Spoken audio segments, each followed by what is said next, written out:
الحمد لله رب العالمين والصلاة والسلام على سيد الأنبياء والمرسلين أما بعد فأعوذ بالله من الشيطان الرجيم بسم الله الرحمن الرحيم. خطاب تو آپ مفتی صاحب کا سن چکے ہیں اور چند منٹوں کی گفتگو جو ہے نا وہ میں نے سوچا کہ حصول برکت کے لیے آپ کے ساتھ کر لی جائے. ابھی جو ہم اشعار سماعت کر رہے تھے سیدنا شیخ عبدالقادر جیلانی رضی اللہ تعالی عنہ کی شان کے حوالے سے کہ سر بھلا کیا کوئی جانے کہ ہے کیسا تیرا، سر بھلا کیا کوئی جانے کہ ہے کیسا تیرا، اولیاء ملتے ہیں آنکھیں وہ ہے تلوہ تیرا، دامن پسارے در پر سارے ولی کھڑے ہیں. اب تصور تو کیجئے، یعنی اولیاء اکرام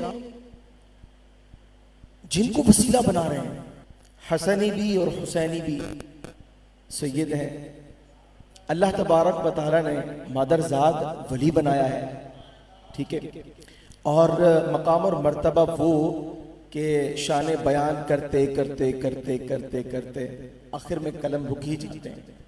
اعلیٰ حضرت کو آپ دیکھیے کہ بالآخر جس وقت وہ اختتام فرماتے ہیں تو ایسا لگتا ہے کہ بہت کچھ ہے، لیکن مطلب کہنے کے حوالے سے یہی تک کی جو ہے نا وہ کوشش ہو سکتی ہے، ٹھیک ہے نا. ایسا معاملہ آپ کی سیرت کا ایک پہلو جو ہے نا وہ عرض کرنا ہے. بات یہ کہ آج ہمارا معاملہ جو ہے نا وہ اکابرین کی سیرت پر نظر کے حوالے سے مخصوص پہلو تک محدود ہے. ہمیں اپنا مطالعہ بڑھانا چاہیے اور غور و تفکر کرنا چاہیے. مختصراً ایک واقعہ میں عرض کرتا ہوں، شیخ سعدی علیہ رحمہ نے اسے نقل فرمایا اور اس کا خلاصہ یہ ہے کہ ایک مرتبہ ایسا ہوا کہ لوگ مطاف میں اپنی اپنی عبادات میں مصروف تھے، کچھ طواف کر رہے ہیں، کچھ نوافل پڑھ رہے ہیں، کچھ ذکر و اذکار کر رہے ہیں مطاف میں. ایک شخص جو ہے وہ دیوار کعبہ کے ساتھ زاروں قطار رو رہا ہے. اللہ کی بارگاہ میں وہ دعا یہ کر رہا ہے کہ اے اللہ، اگر میرے اعمال تیری عبادت کے لائق نہ ہو تو مجھے بروز قیامت نابینا اٹھانا. اس شخص کے جو الفاظ تھے وہ تو یہ تھے کہ مجھے اندھا اٹھانا، ہم نابینا کا ترجمہ کرتے نابینا اٹھانا. لوگ جو ہے متوجہ ہو گئے کہ وہ زاروں قطار رو رہا ہے اور ایسی دعا کر رہا ہے.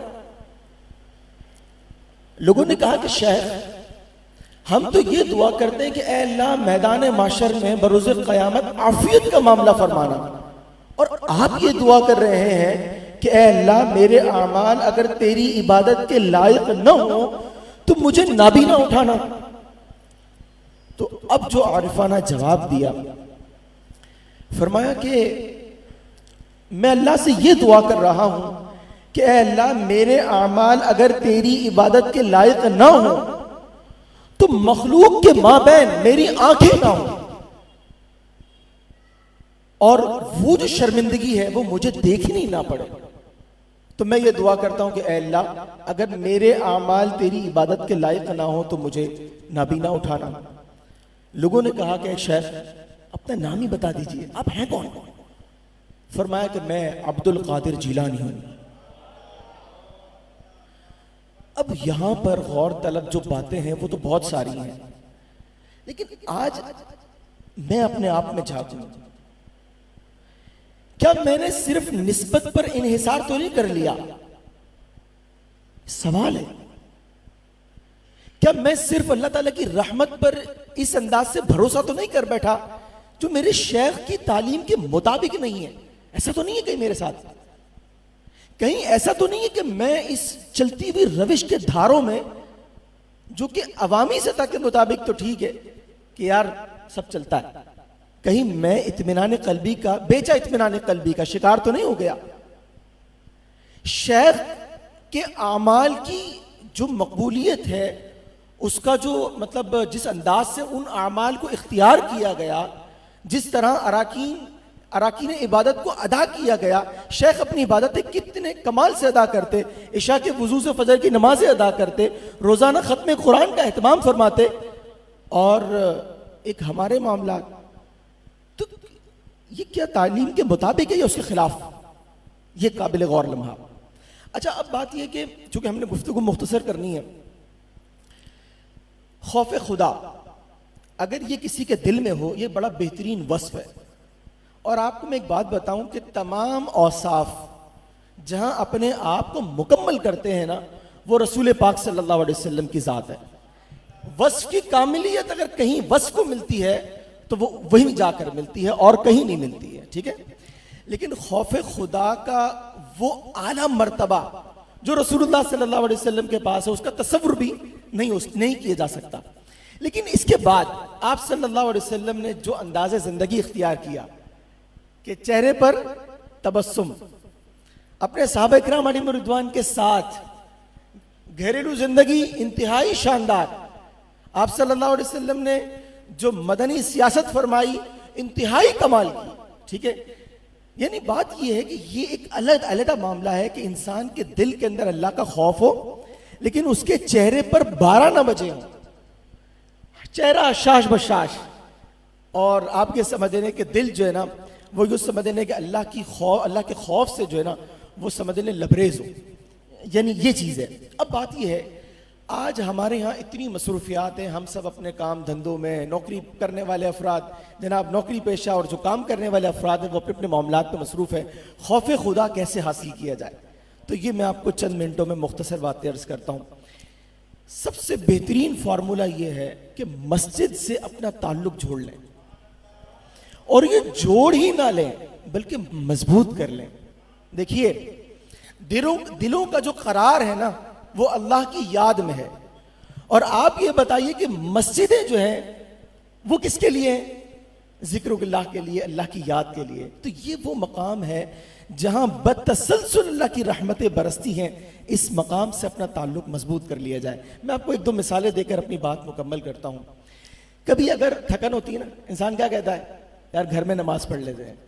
نہیں, جس کا تعلق مسجد کے ساتھ مضبوط ہوتا ہے نا وہ یہ کہتا ہے کہ یار اگرچہ تھوڑی سی کمزوری ہے, سستی ہو رہی ہے, جناب اٹھا نہیں جا رہا, لیکن جس کا تعلق مسجد سے مضبوط ہے نا وہ آ کر کے جماعت میں شامل ہوتا ہے. اچھا پھر جماعت میں شامل ہونے والی بھی لوگ مختلف طرح کے, لیکن ہم 2 طرح میں تقسیم کر لیتے ہیں. ایک تو وہ طبقہ ہوتا ہے جیسے امام صاحب نے سلام پھیرا دعا ہوئی اور فر یفر فرارا بندہ فرار, ایک تو اس طرح کے لوگ ہوتے ہیں. یا پھر بڑی اسپیڈ کے ساتھ نمازیں پڑھ کر اور وہ باہر, ٹھیک ہے. اچھا بہت ضروری کام ہے, اور کام کیا ہے, باہر جا کر باتیں کرنی ہے, جناب فلاں کے پاس جو ہے وہ جا کر کے بیٹھنا ہے, چوپال لگانی ہے, یا کسی کے پاس چھوٹا موٹا کام ہے. نہیں, جس کا تعلق مسجد سے مضبوط, جس کو مسجد سے محبت ہے, پیار ہے, وہ مسجد میں بیٹھتا ہے, اسے یہاں قرار ملتا ہے, وہ یہاں پر ذکر و درود و تلاوت قرآن کا اہتمام کرتا ہے. کیا خیال ہے؟ تو بات یہ کہ مسجد سے تعلق کی جو مضبوطی ہے نا, اگر یہ حاصل ہو جائے تو خوف خدا کی جو نعمت ہے نا یہ حاصل کرنا آسان ہو جائے گا.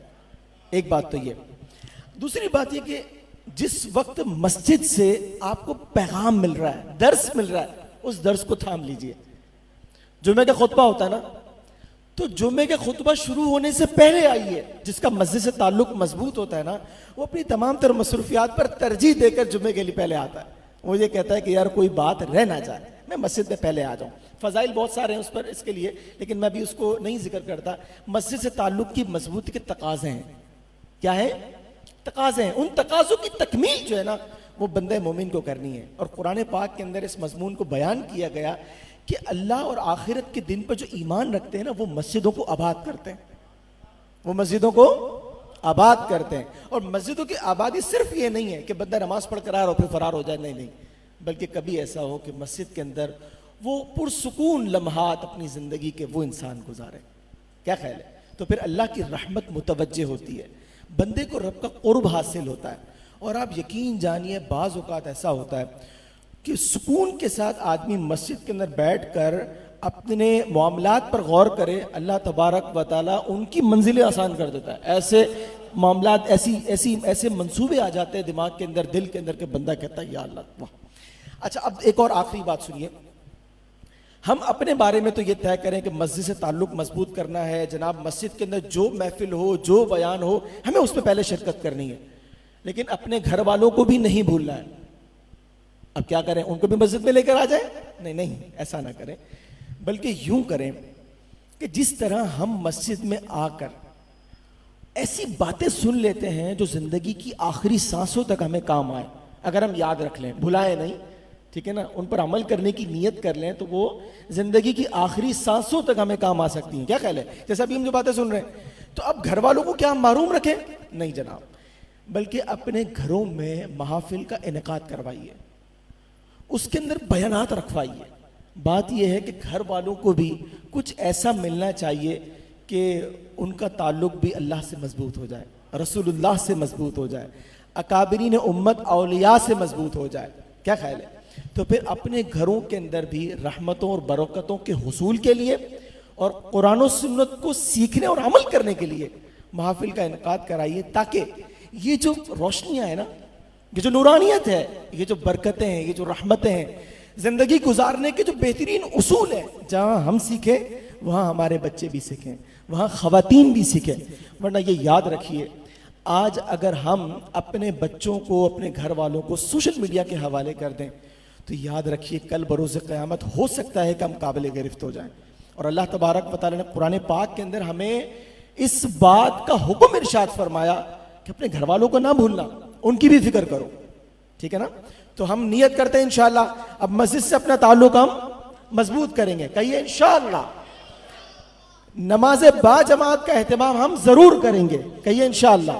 اور اب دل میں یہ پکا ارادہ کر لیں کہ کوئی مسجد کا بیان ہو یا جمعے کا خطاب ہو، اس کے اندر ہمیں غفلت نہیں کرنی ہے، ساری چیزوں پر اس کو پہلے ترجیح دینی، یہ ہمارا ضروری کام ہے، ٹھیک ہے۔